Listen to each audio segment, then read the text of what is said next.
So, happy Saturday. It is approximately 10:40 a.m. I just got to my mom's house and had to put my laundry in. And I've only got 2 loads today. I only had a few towels, and I'm mixing my towels and my sheets together. And I've never done that. But I don't see anything wrong with it myself. I mean, I don't even separate my whites and my coloreds when I do my laundry, okay? I'm that person. I had a mini meltdown last night. And I don't have these often, but by golly, George, I did last night. I tried to wash my sheets. Now, I took the ones off my bed, and my dad got me some new ones for Christmas, so I was going to wash them both. That way, instead of me having to wash one every week, I could just swap it out and then, wash it whenever. But I thought, okay, it's just sheets. I can wash sheets at home. No, I cannot wash my sheets at home. And here's the thing. After I had my little mini meltdown, when the sheets got through washing, I went to put them in the dryer, and there again, there wasn't any extra water standing in the tub, but they were sopping wet. Like I had to wring them out the best I could to put them in the laundry basket to bring down here today, okay? And I cried for like 2 or 3 minutes. I was aggravated. I was upset. I was frustrated. You name it, I was it, okay? And then I got to thinking, this doesn't have anything to do with my septic tank and my fill lines, okay? Not at all.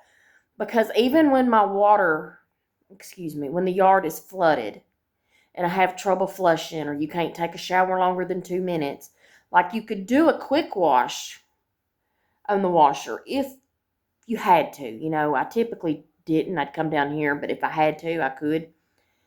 And while it still had trouble draining as far as the big water out into the yard, it still did its job, and my clothes weren't dripping wet. I mean, it drained them like it should. And I got to thinking last night, this is the 3rd week in a row I've had to come down to my mom's to do my laundry. There again, I'm glad I have somewhere I can do this instead of having to go to a laundromat, because I know a lot of people don't, and there's nothing wrong with that if you do, just by saying that, by the way. But so I had an epiphany, or a revelation, so to speak, that it's not my fill lines and my yard and my septic tank that's causing my clothes not to spin dry. It is my washer.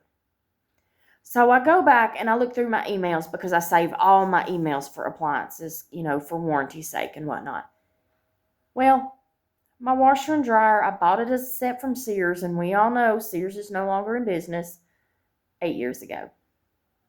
So I got out my owner's manual and I got to Google, and it could be several things. The drain line or the drain hose could be kinked. It's not kinked. The filter could be stopped up. I didn't even know they had a fucking filter. Or it could be the drain pump. And I'm like, I bet it's the drain pump.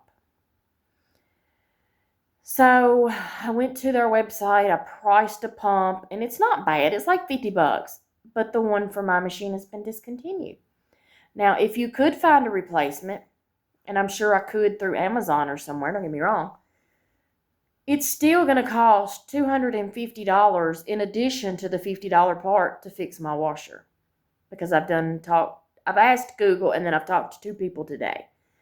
So it would cost me $300 to fix my washer. Well, you know what? I paid $3.99 for it to start with. So I guess Tuesday, when I go to the chiropractor, I'm going to be going and looking at buying a new washing machine. And I have never not bought my washer and dryers in a pair, but I'm not doing that this year. I'm going to wait till the dryer goes out. Knock on wood. Hope I didn't just jinx it. But I'm only going to go buy a washer. So, yeah. Yay. Happy Saturday.